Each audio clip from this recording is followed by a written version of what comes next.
La naturopathie en elle-même, elle ne soigne rien. Par contre, elle donne tous les outils à l'organisme pour que lui puisse se remettre lui-même en état d'harmonie. AVS avec Philippe Robichon. AVS pour à votre santé naturelle aujourd'hui, puisque j'ai invité Loïc Ternisien. Bonjour et bienvenue. Bonjour Philippe. Vous êtes naturopathe diplômé au Québec. Alors c'est important parce qu'au Québec, il y a une très bonne et de très bonnes écoles de naturopathie parce que ça a pignon sur rue en fait. Alors, il y a de très bonnes écoles. Dire que ça a pignon sur rue, non. Peut-être pas. Mais par contre, c'est vrai qu'il y a un enseignement qui est plus approfondi. Vous êtes énergéticien, ingénieur, maître en prévention des risques environnementaux, thérapeute, et puis vous êtes maintenant praticien en homéopathie. Oui, ça fait quelques mois maintenant, si je compte, peut-être même quelques années, où je me suis formé en homéopathie, et je trouve ça révolutionnaire, je trouve ça vraiment génial. Et on va en parler ce matin parce qu'on en parle quand même de moins en moins depuis que le déremboursement des médicaments homéopathiques. Vous êtes créateur de niaiseries sur Internet, c'est pas moi qui le dis, c'est vous qui le disiez. C'est ça. Non, qu'il dites, pardon, parce que qu'il disait, c'est pas terrible. Non, mais c'est pas grave, j'ai compris quand même. Oui, je fais des bêtises sur tous les réseaux sociaux depuis maintenant 10 ans, 11 ans. Bref, trop longtemps. Voilà, vous êtes quasiment un des premiers naturopathes qui a été présent sur les réseaux sociaux. Peut-être même le premier d'ailleurs. À l'époque, quand moi j'ai lancé ma page, les pages Facebook venaient d'être ouvertes. Donc, on peut dire que oui, à l'époque, j'étais vraiment le premier à faire ces bêtises sur le web. Et vous lancez votre école de formation, ça s'appelle Naturo Compétences Plus. Et là, vous formez des naturopathes et des étudiants en naturopathie dans un programme de professionnalisation. Les places sont limitées, je crois que la promo est complète. Oui, la promo est déjà complète pour la première session 2024 et j'en suis ravi puisqu'on va pouvoir voyager entre science et énergie avec vraiment un programme qui est très dense, très dense, mais je crois qu'il me ressemble un tout petit peu.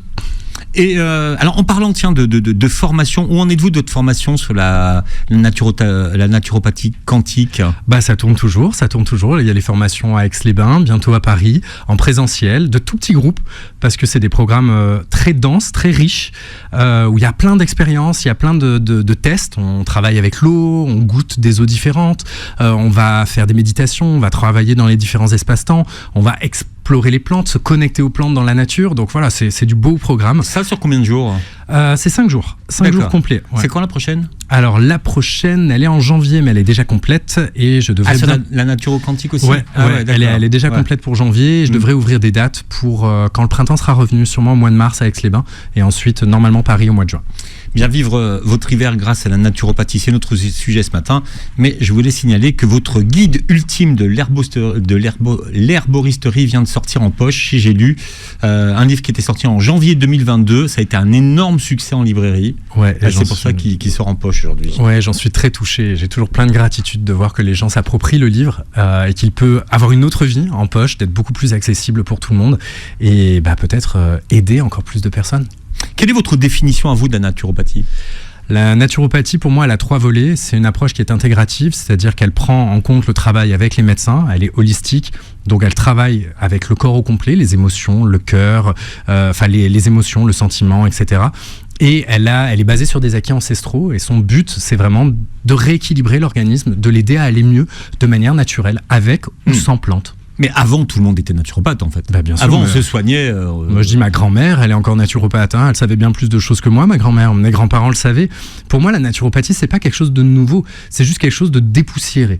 Quelque chose qui existait déjà. Hippocrate était le premier naturopathe. Il se soignait avec des outils naturels. La philosophie, elle est ancestrale. Donc, pour moi, oui, la naturopathie ou même la naturopathie quantique que j'ai mis en place, ce sont des déclinaisons, une version moderne de quelque chose qui a toujours existé. C'est la médecine avant la médecine moderne. C'est ça, on peut dire ça comme ça. Ouais. Alors, dans votre livre, justement, sur l'herboristerie, est-ce que finalement, parce que vous nous apprenez à faire nos médicaments nous-mêmes, en tout cas nos médicaments à base de plantes, est-ce que quand on fait les médicaments soi-même, c'est plus efficace ? Est-ce qu'il y a eu des études là-dessus ? On sait ça ? Alors, plus efficace... alors là pour le coup il n'y a pas eu d'études, ça clairement. Plus efficace en tant que tel, ça va dépendre surtout des produits qui vont être ajoutés et des dosages qui vont être faits, parce que quand on peut le faire soi-même, on va automatiquement pouvoir faire des dosages qui sont peut-être plus fort ou plus élevé parce que l'industrie des compléments alimentaires doit respecter des normes, doit respecter des cadres. Je pense à la teinture par exemple qui peut être plus forte, donc plus concentrée en principe actif quand on la fait soi-même que celle qu'on va acheter en magasin, tout simplement parce que il y a des normes qui font que l'alcool qu'on doit acheter doit être inférieur à un certain degré d'alcool, etc. Donc elles peuvent être diluées. Donc pour répondre à la question, oui, ça peut être plus efficace si on le fait bien. Au moins, on sait ce qu'on prend. Et au moins, on sait ce qu'on prend, on connaît la qualité des produits. Bon, quelle est votre stratégie du mois de décembre au mois d'avril pour affronter l'hiver ? Alors déjà, la première chose, c'est faire un petit point sur l'immunité. On parle souvent de booster son immunité. Moi, j'ai envie de dire, on rééquilibre son immunité de manière à ce qu'elle puisse faire le travail là où il faut. Parce que notre immunité, elle fait déjà plein de choses, mais là où il ne faut pas. Donc la première chose déjà, c'est de s'assurer d'avoir une bonne hygiène de vie globale, avoir un bon sommeil, toutes les règles de base pour faire en sorte que l'organisme arrive à maintenir son équilibre. Suite à ça, il faut regarder le volet des produits de santé naturelle ou compléments alimentaires. De quoi notre corps a besoin en cette saison ? Il a peut-être besoin de plus de vitamine D, il a sûrement besoin de plus de magnésium, peut-être qu'on est plus stressé, peut-être de plus de vitamines du groupe B, de manière à pouvoir le soutenir. Et ensuite, éventuellement, si on tombe malade, là, on va pouvoir opter pour des plantes médicinales, d'autres types de remèdes. On peut aussi utiliser les produits de la ruche, par exemple, qui sont très intéressants. Alors, c'est marrant parce qu'on dit que la naturopathie, ça ne soigne pas. Qu'est-ce qu'on veut dire par là ? C'est parce qu'on n'a pas le droit de dire que ça soigne. Alors, on dit quoi ? En fait, la naturopathie la naturopathie en elle-même, elle ne soigne rien. Le naturopathe ne soigne rien. Par contre, elle donne tous les outils à l'organisme pour que lui puisse se remettre lui-même en état d'harmonie. C'est-à-dire que quand on parle d'homéostasie, on parle d'équilibre, mais c'est un équilibre à 360 degrés. Le corps passe son temps à trouver de nouveaux équilibres. La naturopathie, elle part d'un équilibre qui est peut-être précaire, avec des symptômes, et elle a pour objectif un petit peu de remettre un certain mouvement pour permettre au corps de retrouver une harmonie à l'intérieur de ça. Donc en fait, en soi, elle fait rien. Elle donne juste une impulsion, un mouvement. Mais pourtant, là, vous n'avez pas de patients, vous avez des consultants. Quand les consultants viennent vous voir et qu'ils attendent de vous, on va dire, le remède miracle. Faut quand même expliquer que souvent, les gens qui vont voir un naturopathe, vous êtes le dernier recours.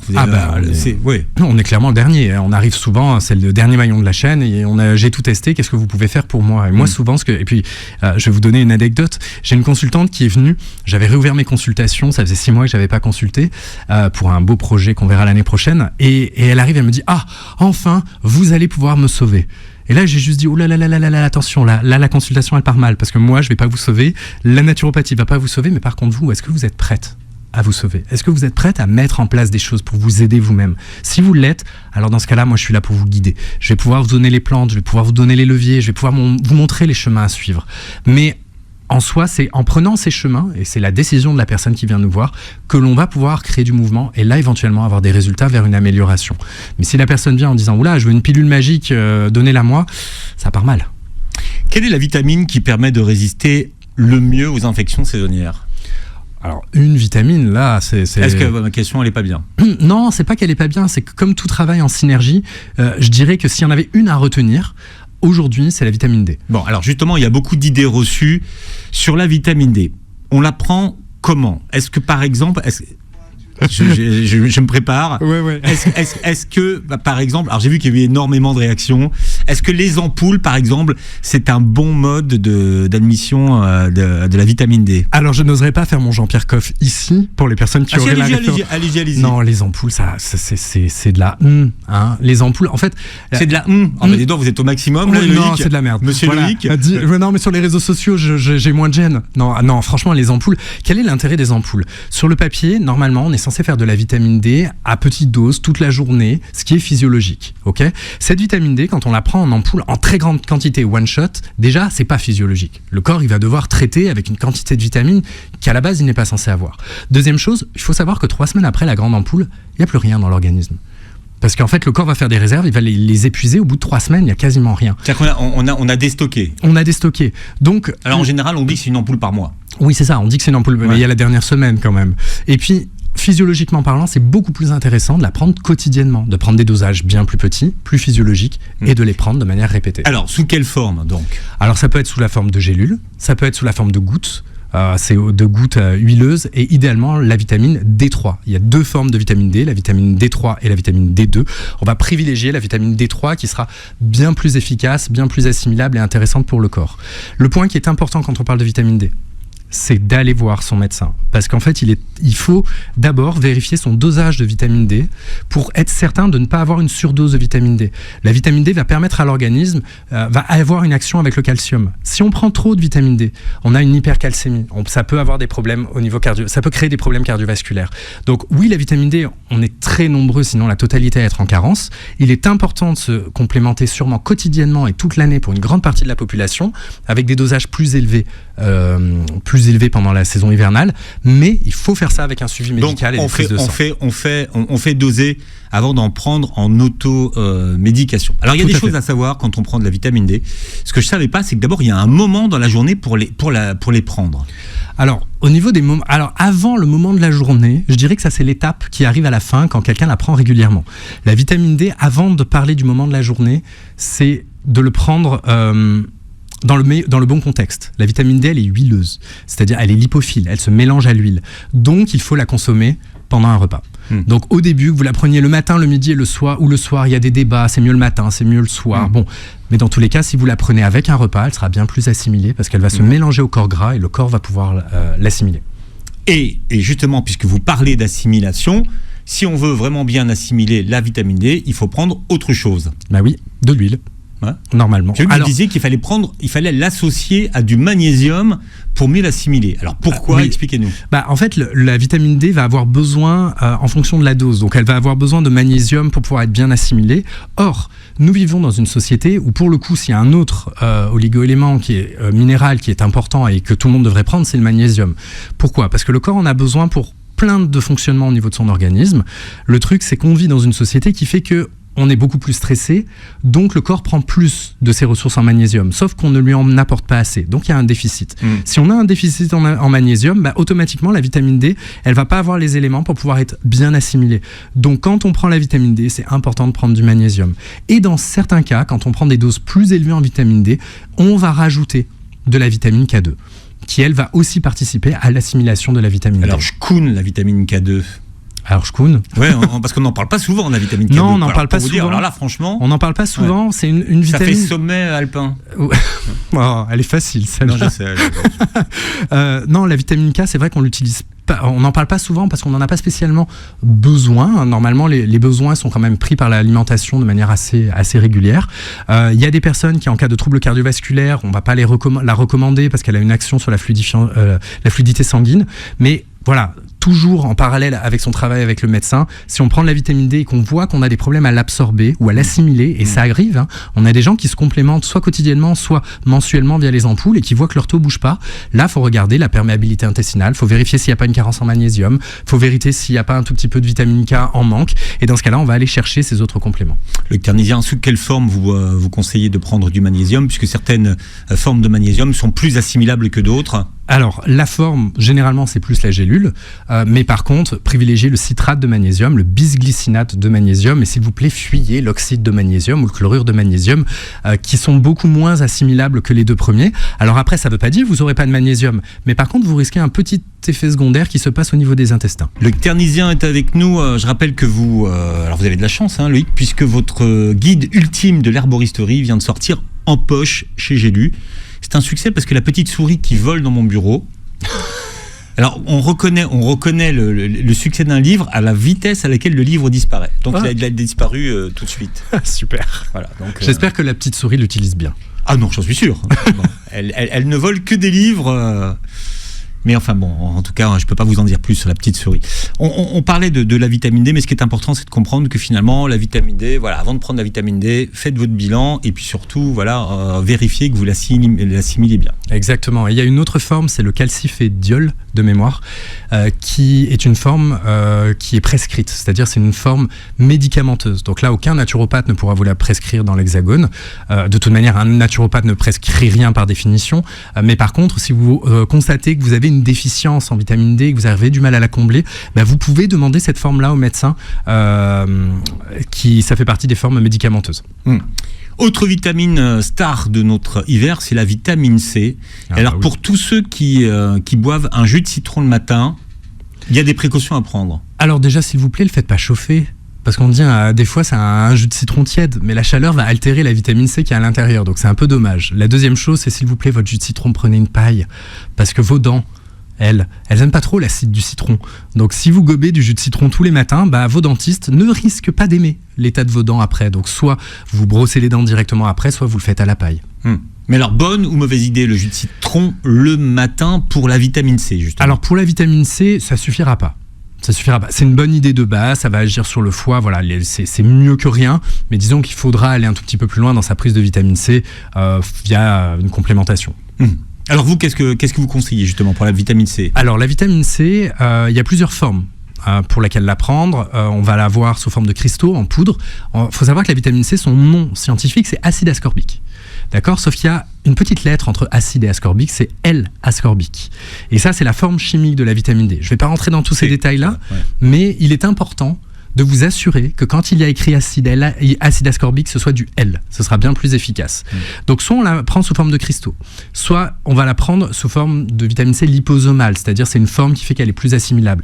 Mais c'est quand même bien plus intéressant de la prendre directement dans le règne végétal. Et là, on a l'acérola, qui est déjà riche en flavonoïdes. Alors, expliquez à tout le monde ce que c'est que l'acérola. L'acérola, c'est comme une toute petite cerise. C'est un fruit, d'ailleurs, je ne sais pas d'où vient ce fruit, mais c'est un tout petit fruit rouge, très riche en vitamine C. C'est pas le seul, de mémoire, il y a le camu aussi, qui est un fruit d'Amérique latine, si ma mémoire est bonne, qui est très riche en vitamine C. Et souvent, là, la vitamine C, elle est associée à un autre composés qui s'appellent les flavonoïdes. Et ces flavonoïdes-là permettent l'assimilation de la vitamine C. Donc elle sera bien plus intéressante prise comme ça ou sous des formes liposomales. Alors après, si on les prend sous forme de compléments alimentaires ou de cachets, vous conseillez les cures? Faut en prendre tout l'hiver? Comment on fait pour la vitamine C? Alors la vitamine C, ça va toujours dépendre du dosage. En France, on n'a pas le droit de faire des macrodoses comme on peut le voir au Canada, là où je viens, en médecine orthomoléculaire. Quand on est dans des dosages réguliers qui respectent les apports quotidiens recommandés, on peut prendre de la vitamine C tous les jours, tout l'hiver, et faire des petites pauses dans les saisons où le corps en a un petit peu moins besoin. Mais il faut savoir que la vitamine C fait partie de ces molécules-là que le corps ne produit pas. Donc on en a besoin. Donc si on n'en a pas assez par l'alimentation, autant la rajouter en complément. Et des fois, un multivitamine suffit largement. Oui, mais alors après, c'est comme tout, c'est quelle dose en fait? On est assez désemparé pour savoir de quoi on a besoin. Alors en termes de dose, là, je vais référer vers les guides de l'ANSES, dans laquelle il y a les références en termes de chacune des vitamines. Alors moi, je prétendrai pas toutes les connaître par cœur parce que mon cerveau est trop encombré pour tout ça. Mais en général, quand vous avez sur votre complément alimentaire, vous verrez qu'il y a souvent un pourcentage. On a la formule, on a la vitamine C et on a le pourcentage des apports quotidiens recommandés. Idéalement, c'est d'aller à un minimum de 100%, c'est ce qui est recommandé. Donc on va aller plutôt vers 100%. Les vitamines alliées de la fatigue chronique de l'hiver. Là, on en a déjà vu 2, on a déjà vu 3 même. En termes de vitamines, on a vu la vitamine C, on a vu la vitamine D et le magnésium. Déjà là, on est bien parti.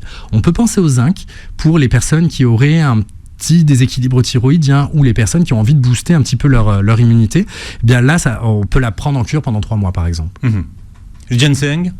Là, on est dans une plante. Mais le ginseng, ça fait partie de ces plantes adaptogènes. C'est un petit peu qui rend le corps en mode super-héros pour soutenir toutes les situations de stress. Le ginseng, on peut la prendre dès maintenant.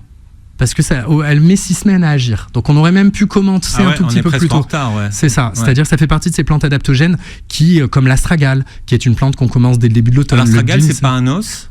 Ça peut, c'est aussi un os, mais là c'est la plante dont je parle, on ne broie pas l'os, attention. L'astragale par exemple, ou le ginseng, on la prend autour du mois d'octobre pour être certain qu'elle ait déjà une efficacité quand les grands froids arrivent, par exemple. L'astragale, on peut la prendre sur plusieurs mois, le ginseng que sur 6 semaines, et après on fait une pause. Contrairement aux plantes comme l'échinacée par exemple, qui elle est une plante qu'on ne prendra pas sur du long terme, l'échinacée, et souvent je vois qu'il y a cette erreur-là qui est propagée sur les réseaux sociaux. L'échinacée, c'est une plante d'urgence. L'échinacée, je l'appelle la plante coup de pied au cul. C'est-à-dire que dès qu'on a les premiers symptômes, là, on prend de l'échinacée, on prend à des doses qui sont peut-être le double de ce que l'on pourrait avoir en temps normal sur les affichages pendant une seule journée. Le but, c'est le coup de pied au derrière du système immunitaire, de manière à là il démarre, il se démultiplie, il va pouvoir travailler parce qu'il y a une infection. On ne travaille pas comme ça avec l'échinacée sur plusieurs semaines. Et attention, ça c'est les molécules, il y a des contre-indications.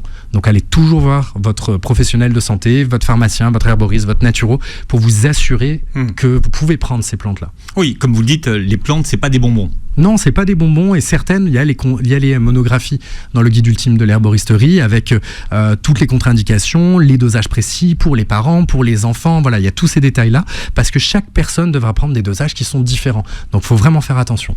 Alors, c'est vrai qu'on parle de moins en moins d'homéopathie, mais vous avez quand même vos stratégies homéopathiques pour traverser l'hiver. Ah, je suis un grand fan. Et ça, on peut l'apprendre dès maintenant. Il y a besoin de 3 remèdes. Un remède qui s'appelle Timuline.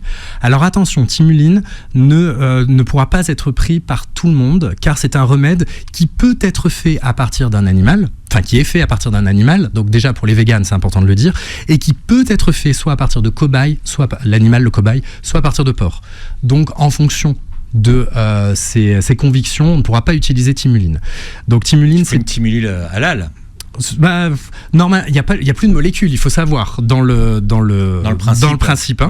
Ouais. Mais voilà, c'est important parce qu'en fonction d'eux, il y a des personnes de confession musulmane qui le consomment. Ou juives. Et de toute façon, à partir du moment où vous savez qu'il y a rien, donc c'est mort dans la tête. Ouais, c'est ça. Ouais. Donc, Timuline, ça peut être d'une 5 CH et ça peut être pris 5 granules par semaine. Un autre remède, c'est le sérum de Yersin, qui peut être pris en 9 CH ou en 15 CH et qui peut être pris pareil 5 granules une fois par semaine. Et le dernier, c'est un remède qui s'appelle Influenzinum. Influenzinum, il faudra bien prendre la version 2013-2014 parce qu'il est fait à partir de dilution homéopathique. Pourquoi 2013-2014 ? Parce qu'on est en 2013 et oui, j'ai 10 ans de moins. C'est que tout augmente. Oui, je sais, mais les années... Okay, vous m'avez fait peur, je me suis dit, ils sont tordus les homéopathes. Je vous ai rajeuni de 10 ans. Écoutez. Oui. Non, 2023-2024. Donc, pour se baser sur la dilution homéopathique du vaccin de l'année, du vaccin contre la grippe. Donc, on prend Influenzinum 2023-2024, et là, c'est pareil, on peut prendre 5 granules par semaine, on peut prendre tout le même jour, en même temps, il n'y a aucun souci. Le but, là, c'est de stimuler le thymus au niveau de l'immunité, de prévenir des rhumes et de la grippe saisonnière. Il y a plein d'idées fausses qui circulent sur l'homéopathie, hein. C'est du sucre avec un peu d'eau. Bah oui, mais on le sait que c'est du sucre et de l'eau, qu'est-ce que vous me dites ? Non, mais en fait... Vous le saviez. Je le sais. Donc je ne vous apprends rien. Mais non, vous m'apprenez rien, c'est dans la tête tout ça. En fait, l'homéopathie, il y a 2 grilles de lecture. Si on la regarde avec une vision matérialiste, évidemment, c'est du sucre et de l'eau. Et quand on dit que c'est du sucre et de l'eau, on a parfaitement raison. Par contre, si on passe dans un paradigme différent, qui est post-matérialiste, qui nous dit que la matière n'est pas immuable, mais que la matière est constituée de quelque chose qui s'appelle de la vibration, eh bien, on regarde l'homéopathie autrement. Et là, ce n'est plus que du sucre et de l'eau, c'est de l'information. Et cette information là va interagir avec la personne. Donc en gros, les granules vont porter l'information du remède. Plus la dilution est élevée, plus ça va travailler en subtilité et tout ça utilise la mémoire de l'eau, mais tout ça je l'explique dans Naturopathie quantique. Et quantique, oui, la mémoire de l'eau. Alors, parmi les idées reçues, c'est que café et homéopathie, ça fait pas bon ménage. Ça, c'est de la bullshit, comme on dirait au Québec. En gros, l'homéopathie... On dit ça au Québec ? Oui, on dit ça au Québec. En anglais dans le texte ? En anglais dans le texte, oui, ouais. exactement. Ouais, c'est marrant. Ouais. En fait, il y a l'homéopathie, il y a eu l'histoire veut qu'il y a eu beaucoup de contraintes pour utiliser l'homéopathie. La menthe, le café, le sexe aussi. Ne pas prendre d'homéopathie avant ou après un rapport sexuel. Et tout ça, il faut savoir que c'était lié à certaines religions qui justement ne voulaient pas ou trouvaient qu'ils n'étaient pas très catholiques d'utiliser l'homéopathie. Et donc, ils ont rajouté tout un tas de contraintes pour que les gens ne l'utilisent pas. Il ne fallait pas se brosser les dents avec un dentifrice à la menthe. Voilà, alors que vous pouvez très bien, chez les enfants ou chez les animaux, on ne leur pose pas la question s'ils ont mangé, s'ils n'ont pas mangé. Chez les enfants, les bébés, enfin voilà, ça fonctionne hors contrainte. Donc prenez votre homéopathie quand vous y pensez, c'est déjà pas mal. Et vous pouvez prendre toutes vos granules en même temps, ça marchera tout aussi bien. Oui. Soyons simples. Mais en fait, un des plus grands reproches qu'on fait à l'homéopathie, c'est qu'il n'y ait pas d'études qui font preuve de l'efficacité. Alors, je les aurais pas là, mais je sais qu'il y en a eu quelques-unes qui ont été faites. Mais de toute manière, on fait dire tout et n'importe quoi aux études. Les études, il y a un angle de lecture, et en physique quantique, on le sait que l'expérimentateur joue un rôle et influence son expérience. Bon, là, je vais un petit peu loin. Mais voilà, l'homéopathie ne pourra pas être étudiée de la même manière qu'on étudie un principe actif. Parce que l'homéopathie, on est dans du personnalisé. Donc, on peut essayer. Il y a des études qui ont montré qu'il y avait une certaine efficacité à l'homéopathie, mais dans tous les cas, il y aura toujours de la critique sur ces études. Et de deux, c'est pas le même mode d'étude. On peut pas faire une étude contre placebo avec exactement le même dosage pour tout le monde. C'est pas comme ça que ça marche. Dans votre grand guide ultime, j'ai appris un mot, éluctuaire. Oui. Alors qu'est-ce que c'est ? Je ne vais pas vous redire chkoun, éluctuaire. C'est un remède d'herboriste dans lequel on utilise du miel. Et ce miel-là est mélangé avec d'autres principes actifs. Ça peut être de la poudre de plante, ça peut être des hydrolats, ça peut être des huiles essentielles, de manière à créer un mélange qui est un remède, finalement un remède ancien. Alors vous, quels sont les miels qui trouvent grâce à vos yeux? Alors déjà de base, prendre du miel. Le miel est intéressant. Après, moi j'aime beaucoup, il y a une histoire de goût et il y a une histoire de plante qui va permettre de faire le miel. Donc en fonction de ce qu'on recherche, on va pouvoir prendre du miel de thym peut-être pour travailler un petit peu plus sur l'immunité. Du miel de romarin pourrait avoir, ou du miel de Provence aurait une action avec le romarin sur l'immunité, sur du digestif. Si on regarde, voilà, il y a toute la liste que je connais pas par cœur, mais en gros on va essayer d'associer le bienfait de la plante avec le miel. Les bienfaits de la plante vont être attribués aussi au miel qui sera fait à partir de cette plante-là. Bien. J'ai réussi. Et d'où vient cette idée, Loïc Ternisien, qu'il ne faut pas faire chauffer le miel? Alors, elle est vraie et fausse en même temps. C'est-à-dire que le miel, on est sur quelque chose qui est vivant, qui est plein de principes actifs.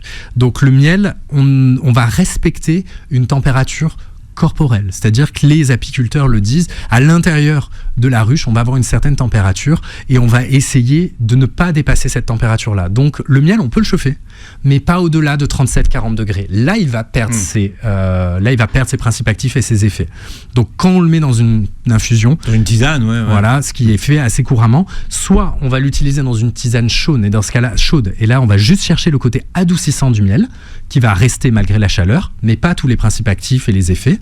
Donc ça, c'est un usage. Et si on veut vraiment les bienfaits du miel, on va attendre que la tisane ou l'infusion soit autour de 39 degrés. Donc elle est refroidie. Qu'elle est refroidie. Et là, on peut rajouter son miel. Et là, on a le côté adoucissant, très intéressant pour la gorge, par exemple. On a l'effet des principes actifs. Et en plus de ça, on a l'effet de l'infusion. Mais si on met le miel donc, dans son infusion qui est chaude, on perd les vertus. Voilà, on perd une partie des vertus du miel. On n'aura que le côté adoucissant. Et puis, Loïc Ternisien, naturopathe, est avec nous à l'occasion de la sortie de son grand guide ultime de l'arboristerie qui vient de sortir en poche chez Gédu. Énorme succès. Ouais. Maintenant, à un petit prix. À un tout petit prix, très accessible, et j'en suis ravi. Et je tiens là à le dire. Je remercie Gélu qui m'accompagne depuis quand même mes premiers livres et qui est toujours là et fidèle au rendez-vous pour me permettre de rendre mes ouvrages accessibles. En plus, il est super beau. Donc ouais, il est aussi beau qu'en grand. Et voilà, c'est exactement il est aussi beau qu'en grand. On creuse sa tombe avec ses dents. Ah bah, c'est la punchline du jour. Vieil adage, et quoi de plus vrai, hein, on le sait, hein, que c'est par la bouche et ce que l'on met à l'intérieur de son organisme que l'on améliore sa santé ou qu'on la détériore. Donc vieil adage, très juste. On parlait d'homéopathie tout à l'heure, mais vous me disiez que vous pratiquez également ce qu'on appelle l'organothérapie. C'est quoi? C'est une branche de l'homéopathie? Alors, un vrai homéopathe dirait que ce n'est pas de l'homéopathie. Pour moi, ça fonctionne de la même manière. C'est toujours du sucre et de l'eau, hein, comme on disait tout à l'heure. Mais c'est fait à partir d'organes. Donc c'est vrai que ça a moins pignon sur rue parce que c'est moins joli, disons, quand on se projette. Mais par contre, l'idée, c'est de mettre le corps en résonance avec l'information et l'énergie d'un organe en pleine santé. Et par exemple, on peut utiliser Thyroïdea pour rééquilibrer la thyroïde, on peut utiliser du rein pour rééquilibrer les reins, on peut utiliser de la moelle épinière pour stimuler l'immunité, enfin, ou les globules rouges. Enfin, c'est assez hallucinant. Je vois des résultats qui sont paranormaux. Vous pratiquez ça, vous, en consultation? Oui, je le propose à mes consultants depuis que j'ai eu mon accréditation comme praticien en homéopathie, et j'adore. Enfin, c'est hallucinant ce qu'on voit. L'hiver, c'est la période des tisanes, spéciale dédicace à Nadia El Bouga, qui a sa tisane tous les soirs, qu'elle appelle avec beaucoup de poésie les pisses mémères. J'aime beaucoup. La tisane de l'hiver aux huiles essentielles, est-ce que c'est une bonne ou une mauvaise idée, Loïc Ternisien? Ah, vous avez décidé de faire sortir le Jean-Pierre Coff de moi aujourd'hui. Je ne sais pas. C'est la mode. Ah oui, c'est la mode. C'est la mode. 3 gouttes, on met 3 gouttes. Ah mon Dieu, pitié, ne faites jamais ça. On ne met pas des huiles essentielles en tisane. C'est le meilleur moyen de vous brûler la bouche, de vous brûler les muqueuses, de vous brûler les yeux. On ne fait pas des infusions avec des huiles essentielles. L'huile et l'eau, est-ce que ça se mélange? Non. Donc en fait, l'huile essentielle, ça se sépare. Donc votre huile essentielle, elle va rester en surface. Quand vous allez la boire, en fonction de ce que vous allez mettre comme huile essentielle, vous allez avoir les émanations, les vapeurs de l'huile essentielle qui peuvent aller dans vos yeux, qui peuvent aller dans votre nez. Non, on ne fait pas ça.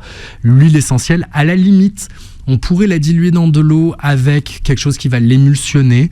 Mais là encore, je ne vois pas l'intérêt d'en faire une tisane. Faites une tisane avec des plantes, une extraction de principes actifs, et utilisez vos huiles essentielles autrement. Alors en gros, pour vous, les tisanes qui ont toute leur place l'hiver? Oh là là, mon Dieu, il y en a plein. Dans les placards, déjà, on peut utiliser plus une décoction qu'une tisane, c'est la racine d'échinacée. Décoction, c'est la tisane, sauf qu'on va faire une ébullition pendant 25-30 minutes pour être certain de retirer les principes actifs. Ce qu'on apprend dans votre livre, il y a tout, il y a tout à l'intérieur. Sur les décoctions. Comme on est dans une saison froide et que souvent on va avoir des déséquilibres ou des petits bobos, rhumes, etc., qui sont associés à un coup de froid, donc un refroidissement du corps, mais là on va utiliser des plantes qui sont réchauffantes. On peut utiliser le gingembre, on peut utiliser la cannelle, à ça on peut ajouter du thym par exemple. On peut utiliser l'échinacée comme je le disais tout à l'heure en tout début de rhume ou de grippe. On peut utiliser, il y en a tellement. Moi là en tout cas c'est mes préférés. Il y a le romarin aussi. Il y en a tellement, ouais. Cher au docteur Jean-Pierre Willem. Que j'aime beaucoup. Que vous citez dans votre livre d'ailleurs. Oui, que j'aime beaucoup. Le doc. Que je n'ai pas encore rencontré. J'aime beaucoup. Oh, je rêve de la prochaine fois, on organise une rencontre. Avec grand plaisir. Ah oui, non, il faut absolument le rencontrer. Avec grand plaisir. Parce que c'est tous ces gens qui ont traversé les époques et qui ont rencontré les grands anciens, en fait. Ouais. Ceux qui font le pont. Entre la génération des Valnais et puis la nouvelle génération des naturopathes. Tout à fait. Ouais. D'ailleurs, vous qui avez pratiqué la naturopathie des deux côtés de l'Atlantique, est-ce que on pratique la naturopathie de la même façon en Amérique du Nord qu'en Europe? Alors, si je reviens dans le passé, il y a 5 ans, je vous aurais dit oui, bien sûr. Et entre-temps, je suis venu m'installer en France. Et la vie m'a fait comprendre que non, pas du tout. Et je me rends compte qu'il y a plein de mes consultants qui me disent mais non, mais vous faites vraiment une naturopathie qui est différente. J'ai l'impression qu'en Amérique du Nord, le fait que la formation soit peut-être plus longue, plus poussée, plus creusée, on a une approche qui est peut-être un petit peu plus herboriste en fait, avec un usage moins hygiéniste que ce que l'on peut voir en France. Hygiéniste, on est vraiment dans le travail sur toute l'hygiène de vie, etc., que moi je fais, mais dans mon parcours, on était plus dans l'usage ancestral des plantes, on était plus dans l'usage ancestral de certaines vitamines, vraiment avec la base reste la même, c'est d'aider le corps à se rééquilibrer par lui-même, mais je trouve que, en tout cas dans ce que moi j'ai pu voir de ce qui se faisait en Amérique du Nord, il y a quelque chose de plus complet, de plus riche dans la méthode et moins peut-être un peu dogmatique que ce que l'on peut voir, parce que c'est vrai qu'en France, de ce que j'ai vu, chaque école a un peu sa vision et ce qui pour moi est plus beau, c'est de mélanger toutes ces visions pour en tirer vraiment le meilleur et après chaque naturopathe aura sa couleur, mais j'ai vraiment l'impression que l'approche est très différente. Alors, les secrets d'un bon cataplasme l'hiver, elle tient à la moutarde. Alors, est-ce que c'est de la vraie moutarde? Alors, non, c'est pas celle qu'on a dans le frigo. Vous voyez, parce que ma grand-mère faisait des cataplasmes à la moutarde. Mais on peut, limite, il y aura de la plante moutarde dans la moutarde qu'il y a dans le frigo. Mais l'idée, c'est d'essayer d'aller chercher les graines de moutarde que l'on va pouvoir moudre. Donc ça, on a des petites machines qui permettent des moulins à café ou autres qui permettent de moudre la moutarde, dans laquelle on va mettre de l'huile et on va pouvoir l'utiliser en cataplasme. Mais attention. Vous parlez du cataplasme à la moutarde, on ne va pas le mettre directement sur la peau, parce que là, ça peut brûler. Alors oui, les anciens le faisaient. Oui, voilà, c'est du principe de précaution que je vous dis là, parce que les grands-mères le faisaient directement sur la peau. Donc là, ce que nous, on va dire, c'est de mettre d'abord une espèce de compresse sur lequel on va mettre la moutarde, et ensuite on remet une compresse par-dessus pour éviter un contact trop chauffant au niveau de la peau. Mais on va le garder tant que c'est humide, et on va pouvoir renouveler. Est-ce qu'il y aurait une alternative naturelle à notre bon vieux, alors je ne sais pas si vous connaissiez ça, vous, de l'autre côté de l'Atlantique, mais le Vic Vaporub? Alors, il y en a. Qu'est-ce qu'on pourrait, parce que ça, c'était vraiment c'était le cataplasme en cas de rhume. Bien collant, puis bien fort. C'est des huiles essentielles. Qui vous débouchait tout, en fait. Alors, il n'y a pas que des huiles essentielles à l'intérieur, mais il y a une grande partie d'huile essentielle. Et il est tout à fait possible de le faire de manière complètement naturelle. Je crois que j'avais fait la recette et qu'elle est sur ma chaîne YouTube. Alors, il va falloir aller chercher. Je l'avais faite, on était au Québec. J'étais encore au Québec, donc on parle de plus de 5 ans. Vous googlez Loïc Ternisien. Oui, mais on peut la faire. Il y a des personnes qui vont utiliser. Alors là, je dis de faire un petit peu attention, le baume du tigre dans la même de la même manière. Alors il y a le rouge, il y a le blanc, donc là je pense que c'est plus le blanc qu'on utilise, mais attention parce que là pour le coup ça brûle beaucoup. Mais sinon on peut le faire soi-même avec certaines huiles essentielles. Je crois que j'ai toute la recette sur mon site et là je vais pas les dire ici parce que j'ai un peu peur que certaines personnes le fassent.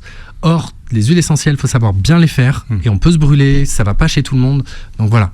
Oui, c'est pareil. C'est pas parce que c'est naturel que, et alors surtout, le principe actif est tellement fort chez les huiles essentielles qu'il faut faire attention. Un jour, quelqu'un m'a dit que les huiles essentielles, c'est comme le permis de conduire. C'est-à-dire que si on n'a pas passé de permis de conduire, on ne conduit pas. Les huiles essentielles, si on n'a pas eu de formation, on ne les utilise pas.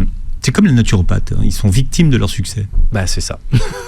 Oui, d'une certaine façon. Bah oui, et puis quelque part, tant mieux pour le côté des naturopathes. Après, les huiles essentielles, victimes de leur succès, ça peut être dramatique si quelqu'un fait n'importe quoi. Donc là, quoi qu'avec les naturopathes, ça pourrait aussi.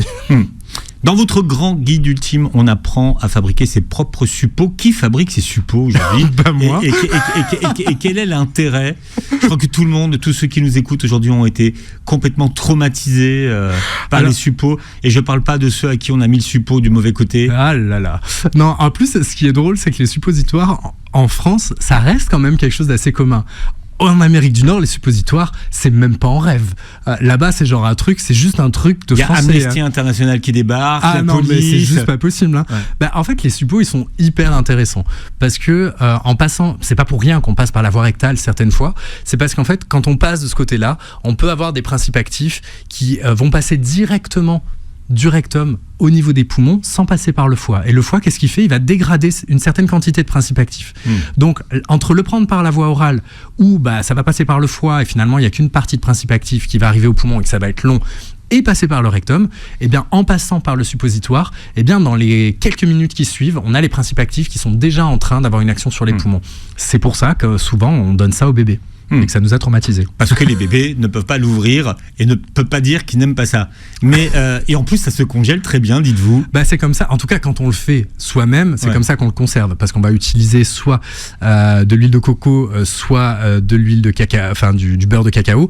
Et donc, à température ambiante, ça peut fondre. C'est un peu dommage. Donc, en général, on le fait, on le met au congèle. Et quand on doit l'utiliser, on sort du congèle et on le met très rapidement, de manière à être certain que ça fonde là où il faut. On ne fait pas décongeler avant? Non, c'est mieux, non. Je vous pose la question, c'est vous le naturopathe? Non, parce que sinon ça va être un peu trop liquide, ça ne ressemblera plus du tout à un suppositoire. Bien. Merci de tous ces conseils, mais en tout cas vous avez les recettes dans votre... Pour les personnes qui ont envie de faire des suppos, il y a tous les détails dans le livre. Mais c'est le plus efficace en fait. C'est vrai qu'on rigole là, mais c'est l'instant... voilà. Oui, mais c'est hyper efficace. Donc autant le faire. Les cures de lumière rouge, c'est efficace. Et c'est efficace pourquoi? J'adore ça. Ah oui, vous suivez bien mes réseaux sociaux. C'est en fait la thérapie à la lumière rouge. Ça va utiliser la longueur d'onde de la couleur rouge et la longueur d'onde de l'infrarouge. Et il y a plus de 10 000 études au travers de la planète de l'usage de cette lumière pour la santé de manière globale. Donc c'est utilisé dans le cadre médical, c'est utilisé dans certains hôpitaux. On va beaucoup l'utiliser par exemple pour les douleurs ostéo-articulaires, mais par contre c'est aussi utilisé par exemple pour booster une thyroïde qui est un petit peu plus molle. Donc là, il y a des dispositifs, donc moi j'en parle sur mes réseaux sociaux, et on a juste à s'éclairer en rouge la thyroïde un certain temps par jour, donc en fonction de la distance de l'appareil. Donc le temps va varier. C'est aussi très intéressant pour la peau, le collagène, le rajeunissement. Ça se voit pas que depuis que je vis à Paris, je me suis dit, 5 ans. Il a bu beaucoup de collagène. Ah oui, marin hydrolysé et avec une certaine forme. Je rigole, mais c'est tellement un sujet sur les réseaux, ça. Oui, bien sûr. Alors, donc le collagène doit être hydrolysé. Déjà, c'est sûr, pour qu'il soit efficace. Mais disons que la lumière rouge donc booste au niveau du collagène, participe à la repousse des cheveux. Ça améliore énormément de fonctions au niveau organique, au niveau de l'organisme. Comme je vous dis, il y a plus de 10 000 études au niveau de la planète, très efficace. Ça coûte un certain prix d'avoir l'appareil. Mais par contre, moi, clairement, je l'utilise depuis 4 mois maintenant. Quand vous dites un certain prix, c'est-à-dire à peu près? Ça dépend de la taille de l'appareil. Donc, ça va entre 200 € et 1500 €. Mais là, c'est un appareil qui fait ma taille. Donc, 2 mètres de haut, on n'a pas besoin de ça. Bien. Et alors, la question que tout le monde se pose, c'est est-ce que vous avez appris à voler? Oui. Oui, j'ai appris à voler pour de vrai. Oh là là, vous m'espionnez bien. Non, et alors Et alors, c'est génial. C'est Icar. Ah, c'est génial. Je fais du parapente depuis que je vis dans les Alpes. Et quel bonheur. Je crois que c'est un des seuls endroits où non seulement je me sens profondément en responsabilité de ma survie.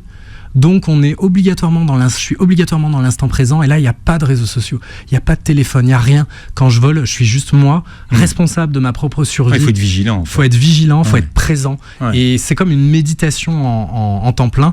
Et pour la petite anecdote, un des derniers vols que j'ai fait, mon superviseur s'est trompé de télécommande pour me guider pour l'atterrissage. Et donc j'ai dû apprendre à atterrir tout seul par survie, et finalement ça s'est très bien passé. Quand j'ai vu la cime des arbres à 1 mètre de mes pieds, j'ai commencé à me dire qu'il fallait que j'atterrisse, donc j'ai atterri.